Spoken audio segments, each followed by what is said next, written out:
Hello everyone, ನಮಸ್ತೆ. ನಾನು ವಿದ್ಯಾಶ್ರೀ. ಎಲ್ಲರೂ ಚೆನ್ನಾಗಿದ್ದೀರಿ ಅಂತ ಹೇಳಿ ಭಾವಿಸ್ಕೊಳ್ತೇನೆ. TET 2024 ಪರೀಕ್ಷಾ ತಯಾರಿಗೆ ಸಂಬಂಧಿಸಿದಂತೆ ಈ ವಿಡಿಯೋದಲ್ಲಿ 8ನೇ ತರಗತಿಯ ಗಣಿತ ವಿಷಯದ ಅಧ್ಯಾಯ 3 ಒಂದು ಚರಾಕ್ಷರವುಳ್ಳ ರೇಖಾತ್ಮಕ ಸಮೀಕರಣಗಳು linear equations in one variable ಚಾಪ್ಟರ್ನ ಇಂಪಾರ್ಟೆಂಟ್ ಪಾಯಿಂಟ್ಸನ್ನು ಡಿಸ್ಕಸ್ ಮಾಡುವ. TET ಪತ್ರಿಕೆ 2ರ ಗಣಿತ ವಿಷಯದ ತಯಾರಿಗೆ ಸಂಬಂಧಿಸಿದಂತೆ ಕನ್ನಡ ಮಾಧ್ಯಮ ಹಾಗೂ ಆಂಗ್ಲ ಮಾಧ್ಯಮ, ಕನ್ನಡ ಮೀಡಿಯಂ ಮತ್ತು ಇಂಗ್ಲೀಷ್ ಮೀಡಿಯಂನಲ್ಲಿ ಯಾರೆಲ್ಲ ಪರೀಕ್ಷೆಗೆ ತಯಾರಿ ನಡೆಸುತ್ತಿದ್ದೀರಿ, ಈ ವಿಡಿಯೋವನ್ನು ನೀವು ನೋಡಿ ಪ್ರಯೋಜನವನ್ನು ಪಡೆದುಕೊಳ್ಳಬಹುದು. ಮೊದಲನೆಯಾಗಿ ನಮಗೆ ಇಲ್ಲಿ ಗೊತ್ತಿರಬೇಕಾದ್ದು ಪದೋಕ್ತಿಗಳು ಮತ್ತು ಸಮೀಕರಣಕ್ಕಿರುವ ವ್ಯತ್ಯಾಸ. ಪದೋಕ್ತಿಗಳು ಮತ್ತು ಸಮೀಕರಣಗಳು. ಪದೋಕ್ತಿಗಳು ಅಂತ ಹೇಳಿದರೆ ಆಲ್ಜಿಬ್ರಾಯಿಕ್ ಎಕ್ಸ್ಪ್ರೆಷನ್ಸ್. ಆಲ್ಜಿಬ್ರಾಯಿಕ್ ಎಕ್ಸ್ಪ್ರೆಷನ್ ಅಂತ ಹೇಳುವಂಥದ್ದು ಬೀಜ ಪದೋಕ್ತಿಗಳು. Okay, this is algebraic expression.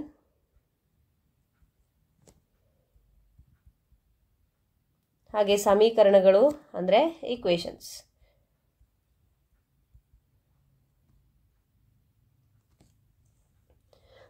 So ಬೀಜ ಪದೋಕ್ತಿಗಳು ಅಂತ ಹೇಳಿದರೆ ಆಲ್ಜಿಬ್ರಾಯಿಕ್ ಎಕ್ಸ್ಪ್ರೆಷನ್, ಅದಕ್ಕೆ examples 5x 2x - 3 3x + y 2xy + 5 so on. ಸಮೀಕರಣಗಳು ಅಂತ ಹೇಳಿದ್ರೇನು? Equations. ಈಕ್ವೇಷನ್ಸ್ಗೆ examples 5x = 25 2x - 3 = 9 2y + 5/2 = 37/2 6z + 10 = -2. ಏನು ಡಿಫ್ರೆನ್ಸ್ ನೋಡ್ತಾ ಇದ್ದೇವೆ ಅಂತ ಹೇಳಿದರೆ, ಸಮೀಕರಣಗಳು ಅಂತ ಹೇಳಿದರೆ expression means we find a equality symbol in them, whereas this equality symbol is missing in algebraic expressions. algebraic expressions ಅಲ್ಲಿ ಇಲ್ಲಿ ಇರುವಂಥ ಅಷ್ಟು ಎಕ್ಸಾಂಪಲ್ಸ್ ಅಲ್ಲಿ ನೋಡಿದರೆ ಈಕ್ವಾಲಿಟಿ ಅಂದರೆ ಆ ಸಮ ಅನ್ನುವ ಚಿಹ್ನೆ, ಈಕ್ವಾಲಿಟಿಯ ಚಿಹ್ನೆ ಇರುವುದಿಲ್ಲ. ಈಕ್ವಾಲಿಟಿ ಚಿಹ್ನೆ ಇದ್ದರೆ ಅವುಗಳಿಗೆ ನಾವು ಸಮೀಕರಣಗಳು ಅಂತ ಹೇಳಿ ಕರಿತೇವೆ. We call them as equations. So here you have, ಸಮೀಕರಣಗಳಲ್ಲಿ ಮಾತ್ರ ಸಮತೆಯ ಚಿಹ್ನೆಯನ್ನು ಬಳಸುತ್ತೇವೆ ವಿನಃ ಪದೋಕ್ತಿಗಳಲ್ಲಿ ಬಳಸುವುದಿಲ್ಲ. ಸಮತೆಯ ಚಿಹ್ನೆ ಅಂದರೆ ಈಕ್ವಾಲಿಟಿ ಸೈನ್ ಪ್ಲಸ್ ಚಿಹ್ನೆ, ಸಮ ಚಿಹ್ನೆ ಎಲ್ಲಿರುತ್ತದೋ ಅದನ್ನು ನಾವು ಸಮೀಕರಣ ಅಥವಾ ಈಕ್ವೇಷನ್ ಅಂತ ಹೇಳಿ ಕರಿತೇವೆ. ಉದಾಹರಣೆಗೆ ನಾನೊಂದು ಬೀಜ ಪದೋಕ್ತಿಯನ್ನು ಕನ್ಸಿಡರ್ ಮಾಡ್ತೇನೆ. I consider an algebraic expression. Say 2x + 5. So ಈ ಆಲ್ಜಿಬ್ರಾಯಿಕ್ ಎಕ್ಸ್ಪ್ರೆಷನಲ್ಲಿ ಎಕ್ಸ್ ಅಂತ ಹೇಳುವಂಥದ್ದು ಇದು ಚರಾಕ್ಷರ. ಎಕ್ಸ್ ಅಂತ ಹೇಳುವಂಥದ್ದು ಚರಾಕ್ಷರ ಮೀನ್ಸ್ ಇಟ್ ಈಸ್ ವೇರಿಯೇಬಲ್. ಇಂಗ್ಲೀಷ್ನಲ್ಲಿ ವೇರಿಯೇಬಲ್ ಅಂತ ಹೇಳ್ತೇವೆ. ಹಾಗೆ 2 ಮತ್ತು 5 ಅಥವಾ ಬೇರೆ ಯಾವುದಾದ್ರೂ ನಂಬರ್ಸ್ಗಳು ಅದರಲ್ಲಿದ್ದರೆ ಅದನ್ನು ನಾವು ಸ್ಥಿರಾಕ್ಷರ ಅಥವಾ ಕಾನ್ಸ್ಟೆಂಟ್ಸ್ ಅಂತ ಹೇಳುವಂಥದ್ದು. ಈ ಬೀಜ ಪದೋಕ್ತಿಯಲ್ಲಿ ಇರುವಂಥದ್ದು 2 ಮತ್ತು 5 ಇದು ಸ್ಥಿರಾಕ್ಷರ. ಸ್ಥಿರಾಕ್ಷರ ಅಂತ ಹೇಳಿದರೆ ಕಾನ್ಸ್ಟೆಂಟ್ಸ್ ಅಂದರೆ ಅವುಗಳು ಬದಲಾಗುವುದಿಲ್ಲ. ಚರಾಕ್ಷರ ಅಂದರೆ ವೇರಿಯೇಬಲ್ಸ್, ಅವುಗಳು ಬದಲಾಗ್ತವೆ. ಸ್ಥಿರಾಕ್ಷರಗಳು ಬದಲಾಗುವುದಿಲ್ಲ. ಈ ಬೀಜ ಪದೋಕ್ತಿಯಲ್ಲಿ ಈಗ ನೀವು ನೋಡಿದರೆ ಇದರಲ್ಲಿ ಇರುವಂಥ ಚರಾಕ್ಷರ ಒಂದು ಮಾತ್ರ. You have only one variables. So there are algebraic expressions where more than one variables are present. ಉದಾಹರಣೆ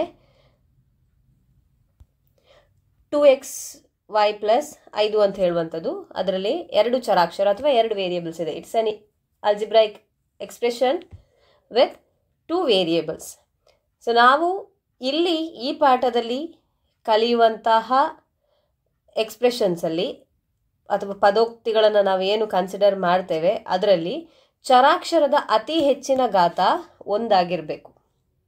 ಅಂಥವುಗಳನ್ನು ನಾವು ರೇಖಾತ್ಮಕ ಪದೋಕ್ತಿಗಳು ಅಂತ ಹೇಳುವಂಥದ್ದು. ರೇಖಾತ್ಮಕ ಪದೋಕ್ತಿಗಳು ಅಂತ ಹೇಳಿದರೆ ಚರಾಕ್ಷರದ ಅತಿ ಹೆಚ್ಚಿನ ಘಾತವು 1. So linear expressions means highest power of the variable appearing in the expression is 1. I'll just write the statement. Highest power of the variable appearing in the expression is 1. Such expression we call it as linear expressions. So linear expressions ಅಥವಾ ರೇಖಾತ್ಮಕ ಪದೋಕ್ತಿಗಳು ಅಂತ ಹೇಳಿದ್ರೆ ಏನಂತ clear ಆಯಿತು. ಆದರೆ ಇಲ್ಲಿ ನಾವು ಕಲಿಬೇಕಾಗಿರುವಂಥದ್ದು ರೇಖಾತ್ಮಕ ಸಮೀಕರಣ, ಲೀನಿಯರ್ ಈಕ್ವೇಷನ್ ಇನ್ ಒನ್ ವೇರಿಯೇಬಲ್. ಒಂದೇ ಒಂದು ಚರಾಕ್ಷರದ ರೇಖಾತ್ಮಕ ಬೀಜ ಪದೋಕ್ತಿಗಳನ್ನು ನಾವು ಪರಿಗಣಿಸಿ ಕನ್ಸಿಡರ್ ಮಾಡುವ ಸಮೀಕರಣಗಳಿಗೆ ರೇಖಾತ್ಮಕ ಸಮೀಕರಣ ಅಂತ ಹೇಳಿ ಕರೆಯುವಂಥದ್ದು. ರೇಖಾತ್ಮಕವಲ್ಲದ ಪದೋಕ್ತಿಗಳಿಗೆ ಉದಾಹರಣೆ ಕೊಡಿ ಅಂತ ಹೇಳಿದರೆ x² + 1 y + y² 1 + z + z² + z³. that means these are not linear expressions. These expressions are not linear. ರೇಖಾತ್ಮಕವ ಅಲ್ಲದ ಪದೋಕ್ತಿಗಳು. These expressions are not linear. So when we speak about a linear equation in one variable, those expressions will be linear expressions. Highest power of the variable appearing in the expression is 1. ಆ ಸಮೀಕರಣದಲ್ಲಿರುವಂತಹ ಬೀಜ ಪದೋಕ್ತಿಯಲ್ಲಿರುವ ಚರಾಕ್ಷರದ ಅತಿ ಹೆಚ್ಚಿನ ಘಾತ ಒಂದಾಗಿರಬೇಕು. So ಇದು important, ಈ ಪಾಯಿಂಟನ್ನು ನೆನಪಿಟ್ಕೊಳ್ಳಿ. Linear expression ಅಥವಾ linear ಈಕ್ವೇಷನಲ್ಲಿ ಇರುವಂತಹ ಚರಾಕ್ಷರ ವೇರಿಯೇಬಲ್ನ ಹೈಯೆಸ್ಟ್ ಪವರ್ ಒಂದಾಗಿರಬೇಕು. ಚರಾಕ್ಷರದ ಅತಿ ಹೆಚ್ಚಿನ ಘಾತವು 1 ಆ ರೀತಿಯಾಗಿರಬೇಕು. ಹಾಗಿದ್ದಾಗ ಮಾತ್ರ ಅದನ್ನು ನಾವು ಲೀನಿಯರ್ ಈಕ್ವೇಷನ್ ಇನ್ ಒನ್ ವೇರಿಯೇಬಲ್, ರೇಖಾತ್ಮಕ ಸಮೀಕರಣ ಅಂತ ಹೇಳಿ ಕರೆಯುವಂಥದ್ದು.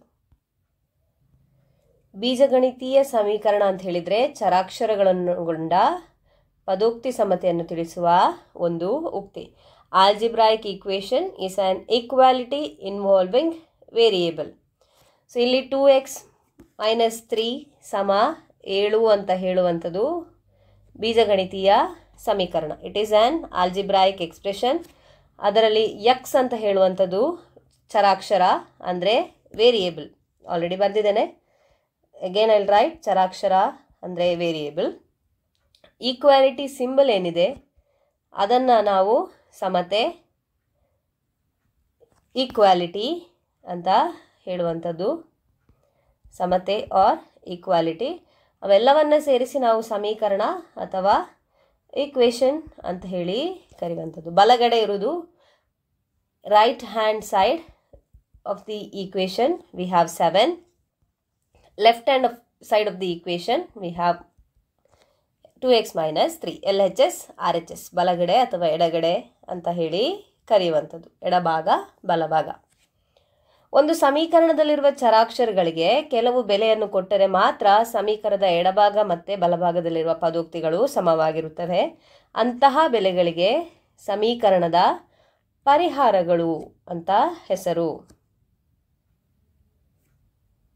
It means that for the value of variable, if a variable is given a value in the expression and you see that right hand side as well as left hand side are becoming equal, then such value for expression we call it as solutions of the equations. ಸಮೀಕರಣದ ಪರಿಹಾರಗಳು, ಅದನ್ನು ಇಂಗ್ಲಿಷಲ್ಲಿ solutions of the equations ಅಂತ ಹೇಳುವಂಥದ್ದು. Solutions of the equations. So what do you mean by solution to a equation? It is that value of the variable where left hand side is becoming equal to the right hand side. For example, in the expression 2x - 3 = 7. 2x - 3 = 7 ಸಮೀಕರಣದಲ್ಲಿ ಎಕ್ಸಿನ ಬೆಲೆಯನ್ನು ನಾವು 5 ಅಂತ ಹಾಕಿದರೆ ಎಡಭಾಗದಲ್ಲಿ on the left hand side we will get 2 × 5 - 3 = 7. ಅದು ಬಲಭಾಗಕ್ಕೆ ಅಂದರೆ right hand ಸೈಡಿಗೆ ಸಮವಾಗಿದೆ. ಹಾಗಾಗಿ x = 5 ಅಂತ ಹೇಳುವಂಥದ್ದು 2x - 3 = 7 ಅಂತ ಹೇಳುವ ಈಕ್ವೇಷನ್ನಿಗೆ ಪರಿಹಾರವಾಗಿದೆ. x = 10 ಹಾಕಿದರೆ ಎಡಭಾಗದಲ್ಲಿ ನಮಗೆ 17 ಅಂತ ಹೇಳಿ ಉತ್ತರ ಸಿಗ್ತದೆ. ಅದು ಬಲಭಾಗಕ್ಕೆ ಸಮವಾಗಿಲ್ಲ. ಹಾಗಾಗಿ x = 10 ಅಂತ ಹೇಳುವಂಥದ್ದು ಪರಿಹಾರ ಅಲ್ಲ. ಸೊ ಯಾವ ಚರಾಕ್ಷರಕ್ಕೆ ಬೆಲೆ ಚರಾಕ್ಷರಕ್ಕೆ ನಾವು ಬೆಲೆ ಕೊಟ್ಟಾಗ ನಮಗೆ ಬಲಭಾಗ ಮತ್ತು ಎಡಭಾಗ ಸಮವಾಗುತ್ತದೆಯೋ ಅದನ್ನೇ ನಾವು ಸಮೀಕರಣದ ಪರಿಹಾರ, ಸೊಲ್ಯೂಷನ್ ಟು ಈಕ್ವೇಷನ್ ಅಂತ ಕರೆಯುವಂಥದ್ದು. ಈ ಸಮೀಕರಣಗಳಿಗೆ ಪರಿಹಾರವನ್ನು ಕಂಡುಹಿಡಿಯುವಾಗ whenever we find solution to an equation we assume that both the right hand side and left hand side of the equations are balanced, they are equal, and then we will perform certain mathematical operations on both sides of the equation so that balance is not disturbed. So ಆ balance ಆ ಕಡೆ ಈ ಕಡೆ ಇರುವಂಥ ಸಮವಾಗಿರುವಂಥದ್ದು ಹಾಳಾಗದ ರೀತಿಯಲ್ಲಿ ನಾವು mathematical ಆಪರೇಷನ್ಸನ್ನು ಮಾಡಿ ಆ ಸಮೀಕರಣಕ್ಕೆ ಪರಿಹಾರವನ್ನು ನಾವು ಕಂಡುಹಿಡಿತೇವೆ. ಒಂದಷ್ಟು ಉದಾಹರಣೆಗಳನ್ನು ನೋಡ್ತಾ ಹೋಗುವ. ಉದಾಹರಣೆ 1, ಬಿಡಿಸಿರಿ ಅಂತ ಹೇಳಿ ಕೇಳಿದ್ದಾರೆ. Find the solution of 2x minus 3 is equal to 7. Find the solution of 2x minus 3 is equal to 7. So ಏನು ಮಾಡಬೇಕು, 2x minus 3 is equal to 7 ಅಂತ ಹೇಳಿ, ಅಂದರೆ ಇಲ್ಲಿ ಸೊಲ್ಯೂಷನ್ ಕೊಟ್ಟಿದ್ದಾರೆ. ಎರಡು ಕಡೆಗೆ 3 ಸೇರಿಸಿ ಆಗ 2x ಸಮ 10 ಅಂತ ಹೇಳಿ ಆಗ್ತದೆ. ಅದಾದಮೇಲೆ 2ರಿಂದ ಭಾಗಿಸಿ ಬೇಕಾದ ಪರಿಹಾರ ಸಿಕ್ಕಿತು ಅಂತ ಹೇಳಿ. ಇನ್ನು ಸುಲಭವಾಗಿ ನಾವು ಹೇಗೆ ಮಾಡ್ಬೋದು ಅಂತ ಹೇಳಿ, ಅದು proper method of doing. So 2x minus 3 ಸಮ 7 ಅಂತ ಹೇಳಿದೆ. ನಾವು 2x ಅಂತ ಹೇಳುವಂಥದ್ದು ಅಂದರೆ ವೇರಿಯೇಬಲ್ ಇರುವುದನ್ನು ಹಾಗೆ ಉಳಿಸಿಕೊಂಡು 3 ಬಲಭಾಗಕ್ಕೆ ಶಿಫ್ಟ್ ಮಾಡುವಂಥದ್ದು. Nothing but operation is same like we add +3 on both side. ಎರಡೂ ಕಡೆಯಲ್ಲಿ 3 ಕೂಡಿಸಿದರೆ ಏನಾಗ್ತದೆ ಅದೇ ನಮಗೆ ಸಿಗುವಂಥದ್ದು. ಸೊ ಇಲ್ಲಿ 2x is equal to 7 ಕೂಡಿಸು 3 ಅಂದರೆ 10 ಆಯಿತು. ನಮಗೆ ಬೇಕಾಗಿರುವಂಥದ್ದು ಎಕ್ಸಿನ ಬೆಲೆ. 2 ನಾವು ಬಲಭಾಗಕ್ಕೆ ಸರಿಸಿದರೆ if we shift 2 into right hand side we have to divide it. So 10/2 x ಅಂದರೆ 5. ಸೊ ಈ ರೀತಿಯಾಗಿ ನಾವು ಪರಿಹಾರವನ್ನು ಕಂಡುಕೊಳ್ಬೋದು. ಅದೇ ರೀತಿ ಉದಾಹರಣೆ 2, ಬಿಡಿಸಿರಿ 2y + 9 is equal to 4. Solve 2y + 9 is equal to 4. 2yಯನ್ನು ಹಾಗೆ ಇಟ್ಕೊಂಡು 9 ಬಲಬದಿಗೆ ಸರಿಸುವಂಥದ್ದು. So it becomes 4 - 9. 2y ಸಮ -5 ಆಯಿತು. ಈಗ 2ರಿಂದ ಭಾಗಿಸಬೇಕು, -5/2. y ಅಂದರೆ -5/2 -2 ಅಂತ ಹೇಳುವಂಥದ್ದು ಸಮೀಕರಣದ ಉತ್ತರ ಆಗ್ತದೆ. ಸರಿಯಾಗಿದೆಯಾ ಅಂತ ಹೇಳಿ ಚೆಕ್ ಮಾಡಲಿಕ್ಕೆ y ಸ್ಥಾನದಲ್ಲಿ -5/2 ಸಬ್ಸ್ಟಿಟ್ಯೂಟ್ ಮಾಡಿದರೆ you can check it. So ಇದೇ ರೀತಿಯಾಗಿ ಬೇರೆ ಉದಾಹರಣೆಗಳನ್ನು ಸಾಲ್ವ್ ಮಾಡಿ ಪ್ರಾಕ್ಟೀಸ್ ಮಾಡಿ. ಇದಕ್ಕೆ ಸಂಬಂಧಿಸಿದಂಥ ಕೆಲವು ಅನ್ವಯ ಪ್ರಶ್ನೆಗಳನ್ನು ನೋಡಿಕೊಳ್ಳುವ. Some application type questions we shall consider related to linear equations in one variable. So ಇಲ್ಲಿ 2 ಸಂಖ್ಯೆಗಳ ಮೊತ್ತ 74, ಅವುಗಳಲ್ಲಿ ಒಂದು ಇನ್ನೊಂದಕ್ಕೆ 10 ಹೆಚ್ಚು ಇದೆ. ಹಾಗಾದರೆ ಆ ಸಂಖ್ಯೆಗಳು ಯಾವುದು ಅಂತ ಹೇಳಿ ಕೇಳಿದ್ದಾರೆ. It means that sum of 2 numbers is 74. One of the number is 10 more than the other. What are the numbers ಅಂತ ಹೇಳಿ ಕೇಳಿರುವಂಥದ್ದು. Now let us consider one number as x. ಒಂದು ಸಂಖ್ಯೆ x ಅಂತ ಇರಲಿ, ಹಾಗೆ ಇನ್ನೊಂದು ಸಂಖ್ಯೆ ಅದಕ್ಕಿಂತ ಹೆಚ್ಚು ಇದೆ ಅಂತ ಹೇಳಿದರೆ ಅದು x + 10 ಆಯಿತು. ಅವೆರಡನ್ನು ಕೂಡಿಸಿದರೆ ನಮಗೆ ಸಿಗುವಂಥ ಮೊತ್ತ 74. ಎಕ್ಸ್ ಮತ್ತು ಎಕ್ಸನ್ನು ಕೂಡಿಸಿದರೆ 2x ಆಯಿತು. ಕೂಡಿಸು 10 ಸಮ 74. 10 if we shift on the right hand side that becomes 74 - 10 which is equal to 64. X ಅಂತ ಹೇಳಿದರೆ 64/2 ಅಂದರೆ 32. ಎಕ್ಸ್ನ ಬೆಲೆ 32. ಹಾಗಾಗಿ ಒಂದು ಸಂಖ್ಯೆ 32, ಮತ್ತೊಂದು ಸಂಖ್ಯೆ ಅದಕ್ಕಿಂತ 10 ಜಾಸ್ತಿ. ಎಕ್ಸ್ + 10 ಅಂತ ಹೇಳಿದರೆ 32 + 10 ದಟ್ ಈಸ್ ಈಕ್ವಲ್ ಟು 42. ಹಾಗಾಗಿ ಆ ಸಂಖ್ಯೆಗಳು ಯಾವುದು? 32 ಮತ್ತು 42. The numbers are 32 and 42. So let us consider a few more examples. Text ಬುಕ್ಕಿನ ಉದಾಹರಣೆ 6 ಕನ್ಸಿಡರ್ ಮಾಡುವ. ಒಂದು ಆಯತದ ಸುತ್ತಳತೆಯು 13 ಸೆಂಟಿಮೀಟರ್ ಹಾಗೂ ಅದರ ಅಗಲವು 2/4 3 ಸೆಂಟಿಮೀಟರ್. ಹಾಗಾದರೆ ಅದರ ಉದ್ದವನ್ನು ಕಂಡುಹಿಡಿಯಿರಿ. ಆಯತ ಅಂದರೆ rectangle. So they have given perimeter of rectangle. Perimeter of a rectangle is equal to 13 centimeter. Agala, its breadth is 2 3/4 centimeter, and we have to find what is its length. So we know formula for perimeter of the rectangle is 2 times length plus breadth. 2 times of its length plus breadth. Perimeter ಕೊಟ್ಟಿದ್ದಾರೆ 13 centimetre. 2 ಗುಣಿಸು ಅಗಲ ಕೊಟ್ಟಿದ್ದಾರೆ 2 3ನೇ 4, ಸಾರಿ 2 4ನೇ 3. ಇದನ್ನು let us convert this mixed fraction into improper fraction. ಕೊಟ್ಟಂತಹ ಮಿಶ್ರ ಭಿನ್ನ ರಾಶಿಯನ್ನು ವಿಷಮ ಭಿನ್ನ ರಾಶಿಯಾಗಿ ಪರಿವರ್ತಿಸಿ ಬರೆಯುವ. 4 ಗುಣಿಸು 2 ಅಂದರೆ 8, 8 ಕೂಡಿಸು 3 11, 4ನೇಯ 11, 11/4. So length I will write it L it self. Breadth ಅನ್ನು 4ನೇಯ 11, 11/4 ಅಂತ ಹೇಳಿ ಬರೆಯುವ. ಸೊ ಈಗ ಸಾಲ್ವ್ ಮಾಡ್ತಾ ಹೋಗುವ. 13 is equal to 2 ಗುಣಿಸು ಎಲ್, 2 ಗುಣಿಸು 4ನೇ 11, 2L ಪ್ಲಸ್ 2 ಇಂಟು 11/4. 2 ಒಂದ್ಲಿ 2 2 4, ಸಿಂಪ್ಲಿಫೈ ಮಾಡಿದಾಗ 2ನೇ 11 ಆಯಿತು. ಈಗ 2L ಅದರ ಬೆಲೆಯನ್ನು ಕಂಡುಹಿಡಿದು ನಾವು ಎಲ್ಲಿನ ಬೆಲೆಯನ್ನು ಕಂಡುಹಿಡಿಬೇಕು. ಅಥವಾ ಇಲ್ಲಿಯೇ 13ನ್ನು 2ರಿಂದ ಭಾಗಿಸ್ಬೋದು, ಅದು ಸಹ ಮಾಡ್ಬೋದು. ಸೊ ನಾನು ಇಲ್ಲೇ ರಿಅರೇಂಜ್ ಮಾಡ್ಕೊಳ್ತೇನೆ. 2L ಅಂದರೆ 13 ಮೈನಸ್ 2ನೇ 11. ಲಸ ತೆಗೆದು ಸಿಂಪ್ಲಿಫೈ ಮಾಡಿ. LCM is 2. 13 2s are 26 minus 11 which is equal to 2L. ಇಲ್ಲಿ 26 ಮೈನಸ್ 11 ಅಂತ ಹೇಳಿದರೆ 15, ಸಾರಿ 15, 2ನೇ 15 2L. ಸೊ ಎಲ್ ಅಂತ ಹೇಳಿದರೆ ಈ ಎರಡನ್ನು ಕೂಡ ನಾವು ಬಲಬದಿಗೆ ಶಿಫ್ಟ್ ಮಾಡಬೇಕು. So 15 divided by 2 into 2 is 4. ಆಯತದ ಉದ್ದ 4ನೇಯ 15. 15/4 centimeter is the length of the rectangle. I hope it's clear how you can solve this. ಉದಾಹರಣೆ 10 ನೋಡಿ. Let us consider example 10. 2 ಸಂಖ್ಯೆಗಳ ವ್ಯತ್ಯಾಸ 66, ಅವುಗಳ ಅನುಪಾತ 2:5. ಆ ಸಂಖ್ಯೆಗಳು ಯಾವುದು? Difference of two numbers is 66 and their ratio is 2:5.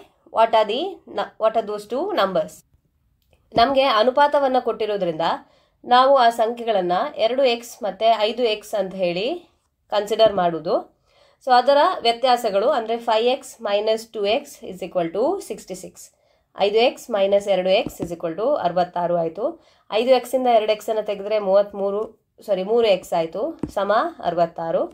ಅಂದರೆ ಎಕ್ಸಿನ ಬೆಲೆ ಕಂಡು ಹಿಡಿಯಲಿಕ್ಕೆ ನಾವೇನು ಮಾಡಬೇಕು? 66ನ್ನು 3ರಿಂದ ಭಾಗಿಸಬೇಕು. 3ನ್ನು ಎಡಬದಿಯಿಂದ ಬಲಬದಿಗೆ ಶಿಫ್ಟ್ ಮಾಡುವಾಗ ಮಲ್ಟಿಪ್ಲಿಕೇಶನ್ ಇದ್ದು ಡಿವಿಷನ್ ಆಯಿತು. ಹಾಗಾಗಿ ಎಕ್ಸಿನ ಬೆಲೆ 22. ಸೊ ಈಗ ಎಕ್ಸಿನ ಬೆಲೆ 22 ಆದರೆ ನಮಗೆ ಬೇಕಾದಂಥ ನಂಬರ್ಸ್ ಯಾವುದು? ಅದು 2x ಮತ್ತು 5x. ಹಾಗಾಗಿ ಒಂದು ಸಂಖ್ಯೆ 44, ಮತ್ತೊಂದು ಸಂಖ್ಯೆ 110. ಸೊ ಈ ರೀತಿಯಾಗಿ ಲೀನಿಯರ್ ಈಕ್ವೇಷನ್ಸ್ ಇನ್ 1 ವೇರಿಯೇಬಲ್ಸ್ ಕ್ವಶನ್ಸನ್ನು ಸಾಲ್ವ್ ಮಾಡ್ಬೋದು. ಮತ್ತಷ್ಟು ಕ್ವಶನ್ಸನ್ನು ಪ್ರಾಕ್ಟೀಸ್ ಮಾಡಿ. ಮುಂದುವರಿದು ಎರಡೂ ಕಡೆಯಲ್ಲಿ ಚರಾಕ್ಷರವಿರುವಂತಹ ಸಮೀಕರಣವನ್ನು ಯಾವ ರೀತಿಯಾಗಿ ಬಿಡಿಸೋದು ಅಂತ ಹೇಳಿ ನೋಡ್ಕೊಳ್ಳುವ. ಸೊ ನಾವು we are going to solve equations, solving equations having the variables on both sides. ಇಲ್ಲಿ ತನಕ ನಾವು ನೋಡಿದೇನು ಒಂದೇ ಸೈಡಲ್ಲಿ ವೇರಿಯೇಬಲ್ಸ್ ಇರುವಂಥದ್ದು. ನಾವು we will be considering examples and we'll see how we can solve those equations having variables on both the sides. So equations, linear equations in 1 variables are very easy. ತುಂಬ easy ಆಗಿರುವಂಥ questions. ಆದರೆ ನಾವು ಚೆನ್ನಾಗಿ ಅರ್ಥ ಮಾಡಿಕೊಂಡು ಒಳ್ಳೆ ರೀತಿಯಲ್ಲಿ practice ಮಾಡಿದರೆ ಆರಾಮಾಗಿ ಸಾಲ್ವ್ ಮಾಡುವಂತಹ ಕ್ವೆಶನ್ಸ್, ಯಾವುದೇ ಮಿಸ್ಟೇಕ್ ಇಲ್ಲದೆ ತುಂಬ ಸುಲಭವಾಗಿ ಮಾರ್ಕ್ಸ್ ಸ್ಕೋರ್ ಮಾಡುವಂತಹ ಟಾಪಿಕ್ಸ್ ಇದು. ಪಠ್ಯಪುಸ್ತಕದ ಉದಾಹರಣೆಗಳನ್ನು ನೀವು ನೋಡ್ಕೊಳ್ಳಿ. Text book examples you can check it. ಇಲ್ಲಿ ನಾನು ಪ್ರಶ್ನೆ ಸಂಖ್ಯೆ 1 ಅಭ್ಯಾಸ 3.3 3.3ರ ಫಸ್ಟ್ ಕ್ವೆಶನನ್ನು ಸಾಲ್ವ್ ಮಾಡ್ತೇನೆ. ಸೊ ಫಸ್ಟ್ ಕ್ವೆಶನಲ್ಲಿ 3x = 2x + 18 ಅಂತ ಇರುವಂಥದ್ದು.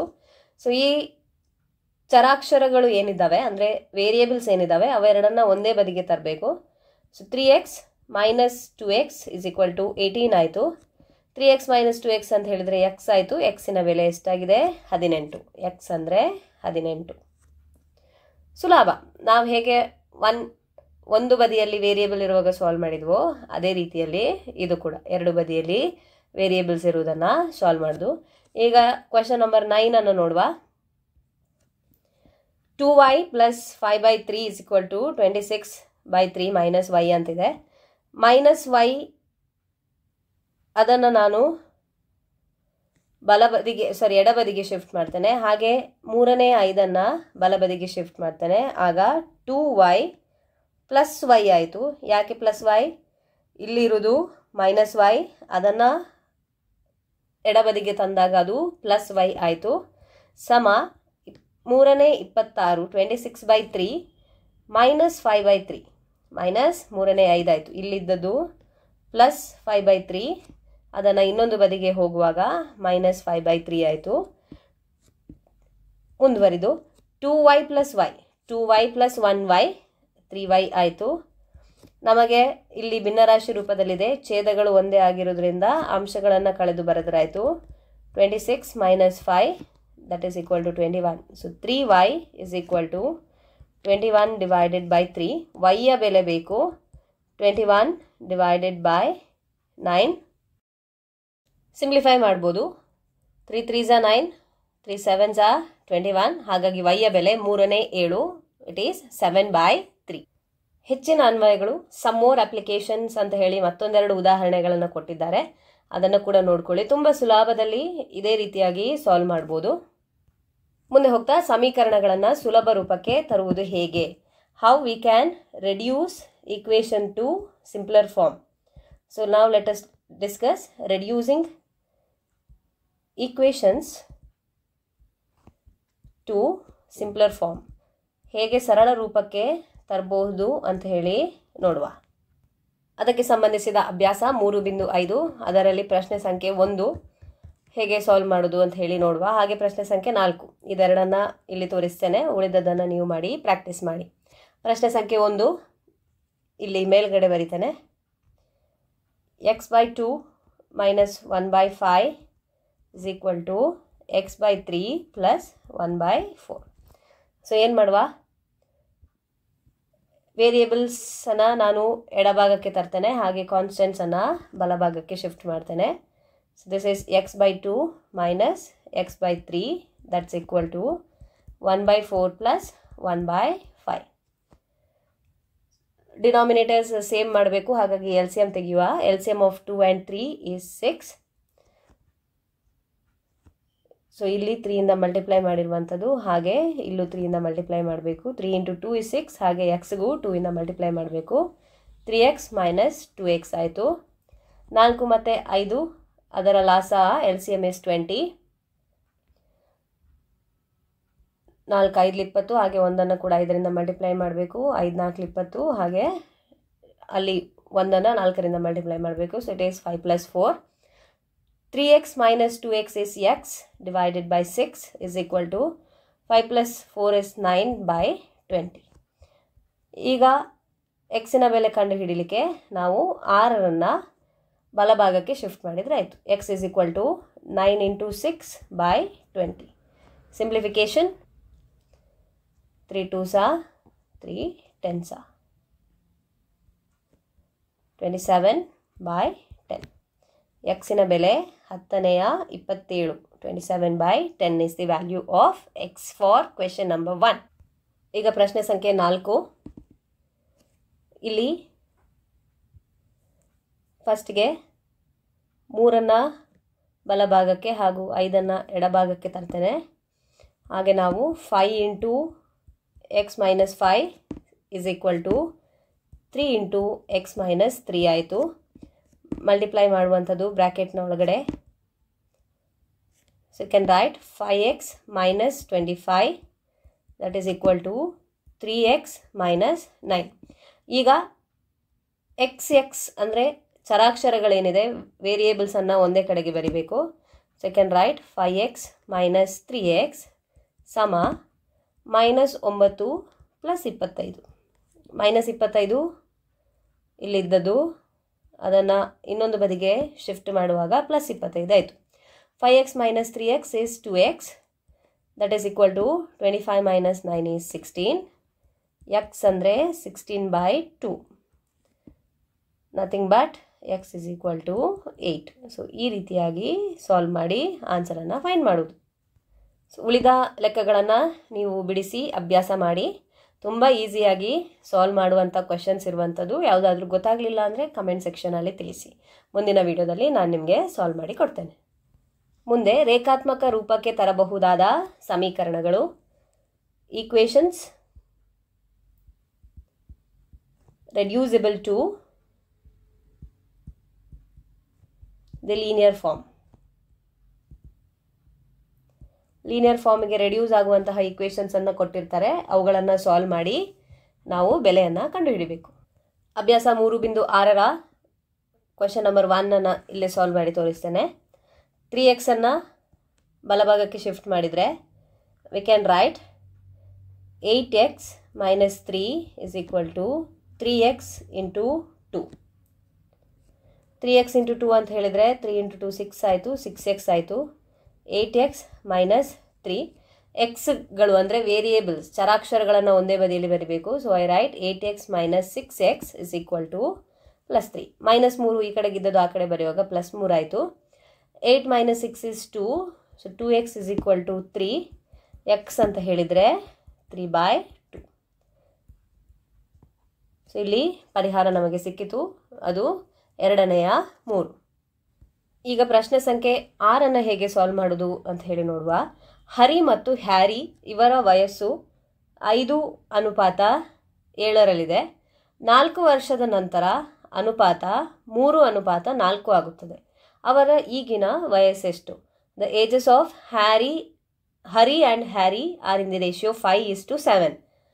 After 4 years, means 4 years from now, the ratio of their ages will be 3:4. We have to find their present ages.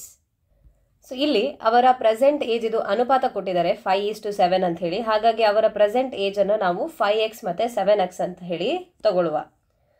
So present age of Hari and Harry be 5x and 7x. So ಇಲ್ಲಿ ಈಗಿನ ವಯಸ್ಸು ಅಂತ ಹೇಳಿ ಬರೀತೇನೆ. ಈಗಿನ ವಯಸ್ಸು 5x ಮತ್ತು 7x. 4 ವರ್ಷಗಳ ನಂತರ 4 years later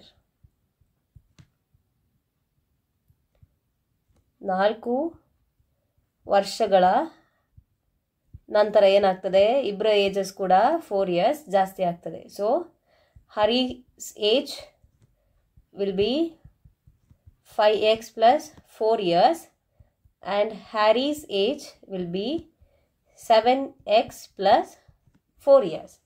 So 4 ವರ್ಷಗಳ ನಂತರ ಅವರ ವಯಸ್ಸಿನ ಅನುಪಾತ 3:4. It is 3:4. ಸೊ ಅದನ್ನು ನಾವು ಯಾವ ರೀತಿಯಾಗಿ ಬರಿಬೋದು? 5x plus 4 by 7x plus 4 ಎಷ್ಟಾಗಿರ್ತದೆ? ಅದು ಅನುಪಾತ 3:4 ಅಂದರೆ 4/3 ಅಂತ ಹೇಳಿ ಬರಿಬೋದು. Now we have to solve this. So ಇಲ್ಲಿ ಫಸ್ಟಿಗೆ ಕ್ರಾಸ್ ಮಲ್ಟಿಪ್ಲಿಕೇಶನ್ ಮಾಡುವಂಥದ್ದು. 4 ಗುಣಿಸು 5x plus 4 is equal to 3 ಗುಣಿಸು 7x plus 4. Simplification. 4 into 5 is 20x plus 16. That is equal to 3 into 7 21x plus 3 into 4 12. ಈಗ 20x ಮತ್ತು 21x ಒಂದೇ ಸೈಡಲ್ಲಿ ಬರೀಬೇಕು. So 20x minus 21x is equal to 12 minus 16. 20 minus 21 is minus x that is equal to 12 minus 6 which is minus 4. ಎರಡೂ ಕಡೆ ನಾವು -1ರಿಂದ ಗುಣಿಸಿದಾಗ ನಮಗೆ ಸಿಗುವಂಥ ಉತ್ತರ 4. ಎಕ್ಸಿನ ಬೆಲೆ 4. ಎಕ್ಸಿನ ಬೆಲೆ ಸಿಕ್ಕಿತು. ನಮಗೆ ಕೇಳಿದ್ದು present age of Hari and Harry. So ಅಲ್ಲಿ ಹರಿಯ ಪ್ರೆಸೆಂಟ್ ಏಜ್ ಏನು? ಇಟ್ ಈಸ್ 5x, 5x ಅಂತ ಹೇಳಿ ತೊಗೊಂಡಿದ್ದೇವೆ. ಹಾಗಾಗಿ 5 ಗುಣಿಸು 4 ಅಂದರೆ 20 ವರ್ಷಗಳು, 20 ಇಯರ್ಸ್. What about Harry? ಈಗ ಹ್ಯಾರಿದು ಏಜ್ ಅದು 7x ಅಂದರೆ 7 ಗುಣಿಸು 4 28 years. So this is how you can calculate the ages of Hari and Harry related to this problem. So ಈ ರೀತಿಯಾಗಿ ಅಭ್ಯಾಸದಲ್ಲಿ ಕೊಟ್ಟಿರುವಂತಹ ಉಳಿದ ಪ್ರಾಬ್ಲಮ್ಸನ್ನು ಕೂಡ ಸಾಲ್ವ್ ಮಾಡಿ ಕರೆಕ್ಟಾಗಿ ಕೊಟ್ಟಂತಹ ಸೆಂಟೆನ್ಸನ್ನು ಅರ್ಥ ಮಾಡಿಕೊಂಡು ನಮಗೆ ಈಕ್ವೇಷನ್ಸ್ ಫಾರ್ಮ್ ಮಾಡಲಿಕ್ಕೆ ಸಾಧ್ಯ ಆದರೆ ಆರಾಮಾಗಿ ನಾವು ಉತ್ತರವನ್ನು ಕೂಡ ಕಂಡುಹಿಡಿಬೋದು. ಸೊ ಈಗ ಈ ಪಾಠದ ಸಾರಾಂಶಕ್ಕೆ ಬಂದರೆ ನಾವು ಏನೇನು ನೋಡಿದ್ವಿ? ಬೀಜ ಪದೋಕ್ತಿ ಮತ್ತು ಸಮೀಕರಣಗಳು ಏನಂತ ಹೇಳಿ ನಾವು ತಿಳ್ಕೊಂಡ್ವಿ. ಸಮೀಕರಣ ಅಂತ ಹೇಳಿದರೆ ಸಮ ಚಿಹ್ನೆ ಅದರಲ್ಲಿ ಇರ್ತದೆ. So we have understood what is algebraic expression and algebraic equation. When we have equality symbol we call it as algebraic equation. So here we have discussed about linear equation in one variable. ಒಂದು ಚರಾಕ್ಷರವಿರುವ ರೇಖಾತ್ಮಕ ಸಮೀಕರಣವನ್ನು ನಾವು discuss ಮಾಡಿದ್ವಿ. ಇಲ್ಲಿ ನೋಡ್ಕೊಳ್ಳಿ, ಒಂದು ರೇಖಾತ್ಮಕ ಸಮೀಕರಣದ ಪರಿಹಾರವು ಒಂದು ಭಾಗಲಬ್ಧ ಸಂಖ್ಯೆಯಾಗಿರಬಹುದು. Means solution for a linear equation can be a rational number. ಅದಾದಮೇಲೆ ಯಾವ ರೀತಿಯಾಗಿ ನಾವು ಸಮೀಕರಣಕ್ಕೆ ಪರಿಹಾರವನ್ನು ಹುಡುಕಬಹುದು ಅಂತ ಹೇಳಿ ನೋಡಿಕೊಂಡ್ವಿ. I hope you will find this video helpful. ಮುಂದಿನ ವಿಡಿಯೋದಲ್ಲಿ ಮತ್ತಷ್ಟು ಪಾಠಗಳೊಂದಿಗೆ ನಾನು ನಿಮ್ಮನ್ನು ಭೇಟಿ ಆಗ್ತೇನೆ. Thank you for watching. Stay connected, keep learning, take care, bye-bye.